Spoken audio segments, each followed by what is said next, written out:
ప్రధానమంత్రి గారేమో దేశాన్ని మరి నంబర్ 1 స్థానంలో ఉంచాలని వారు ప్రయత్నం చేస్తుంటే, కాంగ్రెస్ సభ్యులు ఏ విధంగా మరి అర్ధ అంటే హాఫ్ నేకెడ్‌గా ప్రవర్తించి ప్రదర్శన చేసి మరి భారతదేశాన్ని పరువుని ఏ విధంగా తీశారో ఒకసారి మనం చూడడం జరిగింది. మరి అదే విధంగా మరి రైతులకి పీఎం కిసాన్ వంటి పథకాల ద్వారా రైతుల సహాయం కోసం మరి సహాయం అందించడం జరిగింది. కానీ ఇక్కడ మరి తెలంగాణ ప్రభుత్వంలో ఉన్న రేవంత్ రెడ్డి సర్కార్ ఏ విధంగా ప్రవర్తించిందో మొన్న వర్షాలొస్తే మరి రైతులకి ఏ విధంగా వారు గోస చూపించిండ్రో మనం చూసాం.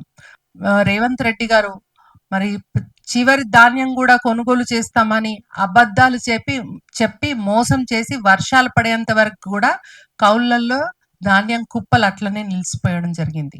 మరి పద్దాక మరి కేంద్ర ప్రభుత్వాన్ని నిందిస్తారు తప్ప మరి మేము చేయాల్సినవి ఏం చేయట్లేదు అనేది వారు ఆత్మ పరిశీలన చేసుకుంటలేరు.